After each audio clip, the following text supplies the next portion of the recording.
بما اني لسه خارجه من تالتة اعدادي السنه اللي فاتت، فانا هكلمكم عن تالتة اعدادي كتير قوي الفتره دي. فعشان كده الفيديو النهارده هتكلم معاكم عن مدرسين اونلاين في تالتة اعدادي، وكمان على اليوتيوب مش منصات او كده. وفي اخر الفيديو ان شاء الله هتكلم معاكم عن جزئيه السناتر ولا اونلاين بالنسبه لنظامكم الجديد ده اللي هو تقييمات وكده. فهتكلم عن الموضوع ده ووجهه نظري في الموضوع ده، تاخدوا اونلاين ولا سناتر. طيب يلا نعمل الانترو المفضله بالنسبه لي، واللي هي اهلا يا حلوين، عاملين ايه؟ يا رب تكونوا بخير. فيديو النهارده زي ما قلت لكم من شويه عشان مش قادره اعيد تاني، مدرسين اونلاين على يوتيوب ووجهه نظري بالنسبه لاونلاين ولا سناتر بالنسبه للتقييمات والعك الكتير اللي في سناتكم دي. تمام، ما طولش عليكم، فيلا نبدا في الفيديو على طول.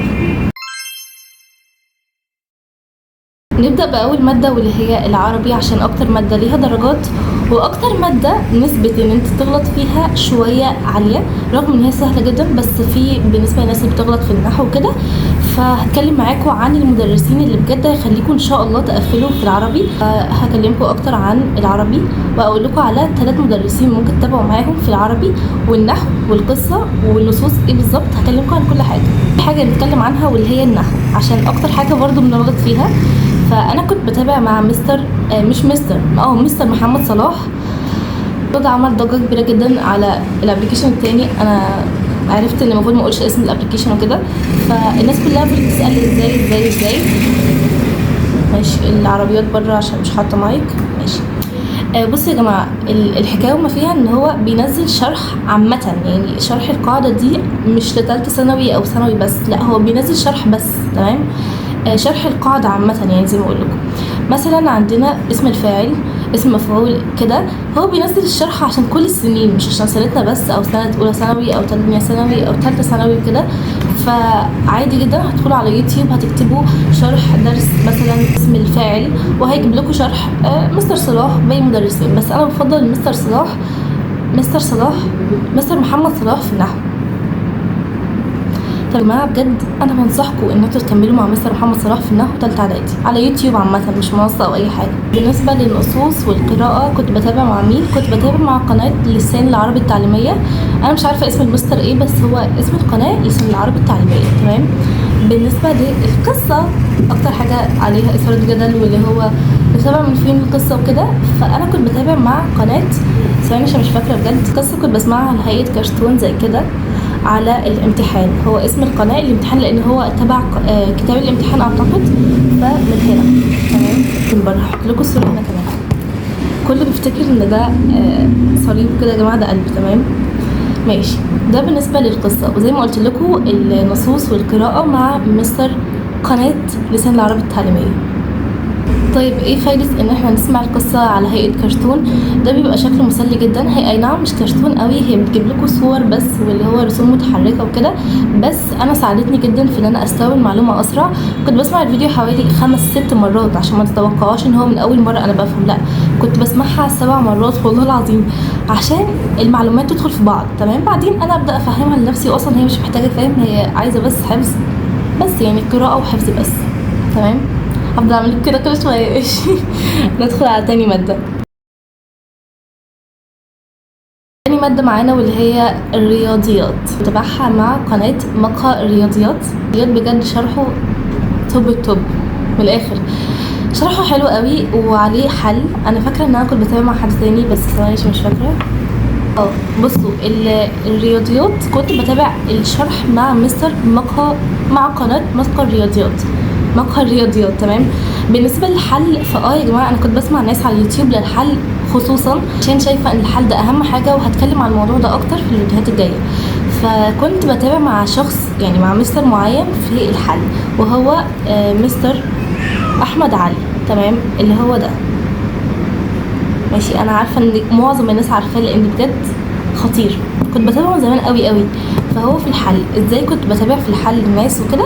كنت ايام امتحانات كنت بحل المحافظات كلها الحمد لله، فلما كنت بحل المحافظات كنت محتاجه حد يصحح لي، او لو في حاجه وقفت معايا اشوف الشرح بتاعها وكده، بدل ما ارجع للدرس كله كنت بتابع مع المستر ده، وبعد ما خلص يعني حل وكده واشوف التصحيح بتاعي اصحح لنفسي منه، فاهمين؟ ولو في حاجه وقفت معايا كده انا هسمع الفيديو فهلاقيها يعني ان شاء الله. فده بالنسبه للحل. اما الشرح فقلت لكم مع قناه مقهى رياضيات. ندخل على تالت ماده واللي هي العلوم. العلوم كنت بتابعها مع مستر احمد مكرم، تحفه جدا جدا بجد. انا بصراحه ما كنتش بتابع قوي على اليوتيوب في العلوم عشان كنت باخد درس، بس اوقات كتيره كنت بغيب من الدرس. بجد انا انسانه كسوله جدا، تمام؟ فكنت بغيب اوقات من الدرس العلوم، عشان كده كنت بضيع درس في النص وكده. كنت بسمعه مع المستر ده، بصراحه كنت بعتمد عليه هو بس لما اكون مثلا مفوته درس او كده، زي ما قلت لكم هو بس اللي كنت بسمع له على يوتيوب، غير كده فانا ما اعرفش. بس في مستر محمد ابراهيم بحبه، بس بحس ان شرحه يعني عايز حد مش بياخد اصلا درس، لانه بجد بيشرح بضمير جدا، ويعني الفيديوهات بتاعته طويله شويه بس بجد ممتاز فوق الممتاز. هو كان زميل ماما وكده يعني، فهو فوق الممتاز يا جماعه، تمام؟ بس انا ما كنتش بسمع له عشان زي ما قلت لكم انا باخد درس اصلا في الماده دي، فمش محتاجه اسمع درس طويل جدا شرح عشان افهم، لان انا بالفعل فاهمه وكده. ندخل على رابع مادة واللي هي الدراسات، ثم الدراسات ثم الدراسات. كنت بتابع مع مدرسين، ما كنتش باخد في درس ولا بروح المدرسة. كنت بروح المدرسة مرة واحدة بس أو مرتين في الأسبوع، تمام؟ فكنت معتمدة اعتماد كلي على اليوتيوب، صح؟ ممكن أتكلم عن الدراسات في فيديو كامل لوحده عشان اقول لكم بجد كل حاجه، عشان ما فوت لكمش حاجه وكده. بس هقول لكم عن المدرسين دلوقتي حاليا، والفيديو الجاي ان شاء الله ممكن اصوره بعد شويه عن الدراسات بس، تمام؟ الدراسات كنت بتابع مع مستر مهاب سلامة، نسيت والله، مستر مهاب سلامة. في انا ده بفضله اكتر من، هما الاتنين تحفة، بس انا يعني بحب شرحه اكتر، متعودة عليه وكده، فاهميني؟ وبتابع مع مستر عطا زكي، تمام؟ مش عارفة اقول الاسم التالت فمش هقول مستر عطا، بس عطا زكي. انهي بالنسبة لي الاتنين بالنسبة لي حلوين، بس انا كنت متعودة زي ما بقول لكم على المستر مهاب سلامة. ولكن في مشكله، وهي ان المستر مهاب سلامه مش بيحط كل الفيديو على اليوتيوب، بيحط فيديو فيديو لا كده يعني، تمام؟ فعشان كده كنت بواجه المشكله دي، فانا كان لازم الاقي مدرس تاني. كنت بسمع كتير جدا ان مستر عطا حلو، كنت بالفعل بذاكر من عنده في اولى وثانيه. فبقيت اتابع مع مستر عطا لما مش بيكون منزل فيديو كامل مستر مهاب، تمام؟ بس انا بتابع مع الاثنين عامه، هما اللي بجد الاثنين تحفه تحفه تحفه.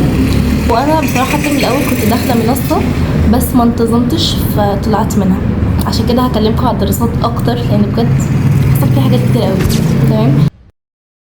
الماده الخامسه واللي هي الانجليش بصراحه كنت طول السنه عكه فيه، بس الحمد لله اخر الترم قفلت فيه. انا هتكلم بجد عنه في فيديو جديد برضو الانجليش، عشان مش عايزه احط مواضيع كتيره في الفيديو عشان دايما بتتلخبطوا من الموضوع ده، وان انا بحط كذا حاجه في فيديو واحد. فعشان كده عايزه التزم في ان النهارده فيديو عن دروس مدرسين على الاونلاين، تمام؟ بس ياسمين عسوله قوي بجد، تحفه. انا ببص عليها بسمع لها عشان هي عسوله اصلا. كنت بتابع معاها، تمام؟ وفي مستر عمر رجب، اتوقع مش فاكره اسمه، هو مستر عمرو رجب او عمرو يعني، ده اهو. انا بالفعل هحط لكم صورهم كلهم هنا، تمام؟ الدين عادي يعني لوحدي في البيت. وبس كده، ده بالنسبه لي الخمس مواد بتوع تالتة اعدادي على يوتيوب. هل خلصنا الفيديو؟ طبعا لا، لسه فاضل جزئيه هل سناتر افضل ولا اونلاين. ماشي، انا انبسطت دلوقتي بقى، نسيت موضوع الفشل خالص، تمام؟ ثواني ارتاح شويه، اشرب ميه، نرتاح شويه عشان الانسان محتاج راحه وشرب ماء. دي يا جماعه وجهه نظري في الموضوع ده، تمام؟ هي افضل سناتر ولا او دروس عامه؟ يعني انا ما كنتش بروح سناتر لان هو عندي بيت المس. دروس افضل او خلينا نقول سناتر ولا اونلاين؟ بما ان انتوا احتمال اتوقع ان انتوا هيطبقوا عليكم النظام الجديد واللي هو تقييمات وغياب وحضور ومش عارف ايه، فانا من وجهه نظري الاونلاين هيكسب نقطه، عشان موضوع اللبس. احنا كبنات او بنات وولاد، بس انا شايفه البنات اكتر، بناخد وقت في اللبس، بناخد وقت في ان احنا نعدل الطرحه، بناخد وقت ان احنا نكوي الطرحه، بنعمل حاجات كتير قوي، فعشان كده بناخد وقت قوي. طيب لو انت مثلا هتروحي مش هتهتمي قوي بمنظرك او كده، مش قصدي يعني، انت ممكن هتلبسي حاجه عاديه جدا، مش قصدي يا جماعه حاجه اللي هو زي تيشيرت زي ده عادي، مش اللي هو محتاجه تكوي حاجات كتيره وكده. لو انت هتعملي كده فانت قلتي خلاص انا هلبس لبس عادي جدا، ويعني بسيط او كده واروح بيه الدرس، مش لازم اكوي الطرحه والكلام ده. تمام. بس في جزئيه معينه، ان انت لما ترجع من المدرسه بتتعب قوي وبتحتاج تنام، فانت انا من الناس اللي بتنام بعد المدرسه، فشايفه ان بصراحه ان انا ارجع من المدرسه اروح الدرس كارثيه، لان انا ما كنتش بروح المدرسه في اليوم اللي معايا فيه دروس ابدا ابدا، ما بتحصلش. وفي اليوم اللي بروح فيه المدرسه كان يوم الاربعاء او الثلاث مش فاكره، اثنين وخميس، العلوم. كان اليوم اللي معايا بروح فيه المدرسه ده استحاله ان انا اروح الدرس. ليه؟ اصلا انا انسانه بجد، مش عدم طموح او كده، بس انا بحب انام بعد المدرسه، ما بقدرش، انا متعوده على كده. فعشان كده ان الواحد اصلا يروح المدرسه ويروح درس موضوع شويه صعب. تمام. وانتوا هتحتاجوا تقييمات وان انتوا ترجعوا البيت تحلوا مش عارفه تحلوا الواجب والكلام ده. فبصراحه انا شايفه ان الاونلاين احسن. ليه؟ لان الاونلاين انتوا في اي وقت معاكم ان انتوا تذاكروا، سواء 3 الفجر 4 الفجر، قبل ما تروحوا المدرسه بساعتين تصحوا بدري تذاكروا كده، وده نظام تحفه عامه. فانتوا في اي وقت عادي تذاكروا. تمام. حتى لو غبتوا يعني هتحضروها برضه، يعني حتى لو ما ذاكرتوش الدرس النهارده هتحضروه. بس في جزئيه معينه، ان انت لازم تكون ناوي بجد، انا هعلي صوتي قوي، ناوي على السنه دي بخير، ان انت تجيب درجه عاليه. لازم يكون عندك طموح وهدف هتمشي وراه. ليه؟ لان انا في الترم الاول اخدت منصه وكان ندم حياتي بجد. اخدت منصه وما التزمتش، كنت اوقات بنسى ومش عارف ايه، كان عك السنين، لان انا اصلا كنت مش عارفه قوي هدفي، يعني فاهمين؟ كنت داخله عايزه اجيب درجه وكده، بس اللي هو مش بجري على نفسي وكده، او حاطه حافز لنفسي قوي. تمام. فمحتاجين ان انتوا تشتغلوا حته الحافز يا جماعه، ان انتوا بجد لازم تخلصوا الدرس ده النهارده، يعني هتخلصوه. تمام. ده بالنسبه لي، ان انتوا لازم تمسكوا نفسكم وتذاكروا الدرس غصب عنكم لو هتاخدوا اونلاين. غير كده هتلاقوا ان انتوا جايبين 0 في الامتحانات، صفر بجد، هتجيبوا والله العظيم ملاحق. فعشان كده انا عايزاكم تركزوا معايا شويه في النقطه دي. لو مش هتعرفوا تلتزموا فانتوا معلش هتروحوا الدروس وهتلتزموا مع المدرسين في الدروس، طالما انتوا مش عايزين اونلاين، طالما انتوا قصدي مش هتعرفوا تمسكوا نفسكم في الاونلاين وتشدوا حيلكم في الاونلاين. بس كده، كانت معكم مرام حماده، فاهمين جد الرب، انا بقول لكم تفاصيلي. تمام. كانت معكم مرام حماده، وانا دلوقتي في اولى ثانوي عشان ما حدش يقول لي يا مس، عشان ما اتحركمش. بس كده، اشوفكم الفيديو الجاي ان شاء الله، هنتكلم عن الدراسات او الانجليش، هنتكلم عن اي حاجه. المهم اكتبوا لي في الكومنتس عايزين الفيديو الجاي يكون عن ايه، وما تنسوش تتابعوني على تمام. بس كده، اشرب عصير بقى، وباي باي.